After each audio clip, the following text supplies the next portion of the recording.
that you want into your country and people that you don't want, or people that you don't think are going to be appropriate for your country or good for your country, you're not going to have to take. That was Donald Trump on Friday in Scotland praising the results of the Brexit vote. Trump apparently referring to Syrian Muslims who are seeking refuge in Europe and here in the United States after being driven from their homeland because of Syria's 5-year civil war. A central issue of Trump's presidential campaign has been focused on his proposed Muslim ban, which he now says will only focus on those coming from, quote, terror nations.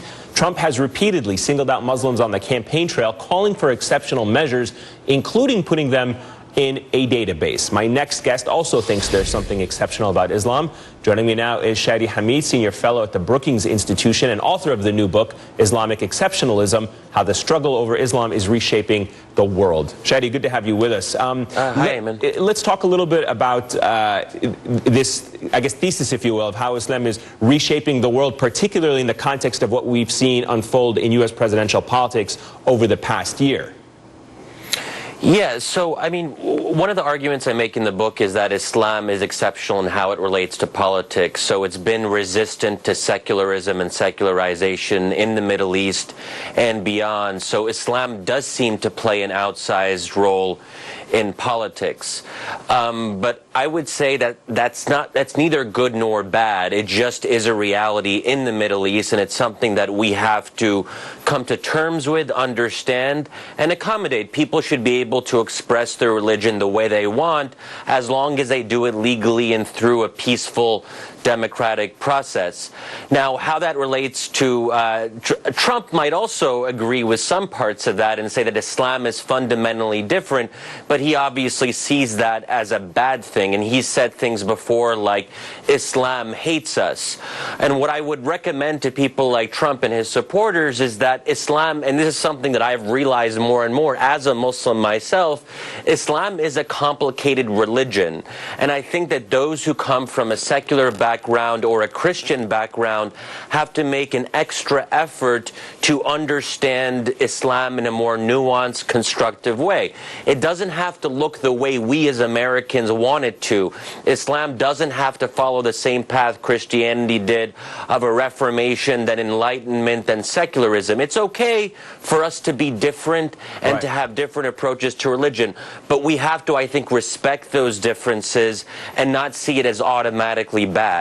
And one of the issues that constantly keeps coming up is, for example, the use of terminology like Islamic radical terrorism, certainly something that the right brings up here in the United States and sometimes criticizes the Obama administration for refusing to use that terminology. I know you've spent a lot of time in the region and in researching this. Have you found that those types of terms, that terminology, alienates the Muslim world and Muslim allies that the United States needs in this fight against jihadism, terrorism, or what you want to call it?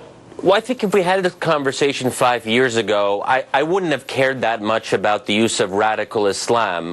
First of all, I don't think terms matter as much as what we actually do in real life, right? But I think now that Trump has invested this term radical Islam with new meaning, and now in a way it's become a stand-in for anti-Muslim bigotry, and that's the way that Trump has been wielding this term. So it is now offensive to Muslims, and I've heard that from many of my Muslim friends and colleagues.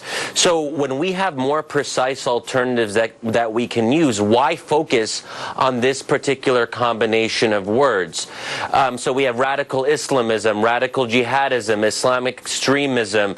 There's a whole list of things we can use, and I think it's just become a distraction now to become obsessed with what words to use, and that's the problem. Trump has distracted our nation from talking about the actual practical measures that we should be taking. And let me talk very quickly, if I can, to you about Muslim American voters and the notion of Islamic exceptionalism. How does what you've seen overseas in terms of what you've researched have an impact on the Muslim American vote in 2016? Do you see there being a correlation between what you saw overseas and political organization here in the United States, given how much of an issue it has become among both parties in this campaign season?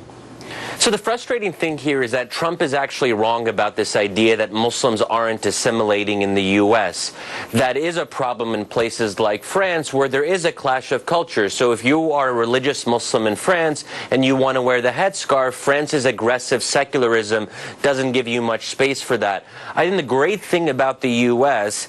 Is that public expressions of religion are accepted. So if you're a conservative practicing Muslim, you don't have to choose between being Muslim and being American. You can be both simultaneously. The same thing goes for Christian evangelicals who want to express their faith, or Orthodox Jews. My concern now is this kind of anti-Muslim sentiment we're hearing from mainstream politicians runs the risk of making Muslims feel like they aren't fully accepted as Americans. And that's the last thing that we should be doing right now. That's something that we as Americans should be proud of, that we've done a very good job of integrating Muslims and they're part of our social fabric. It would be such a tragedy to lose that.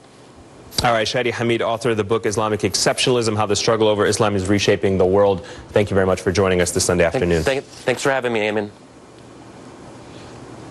All right, we want to bring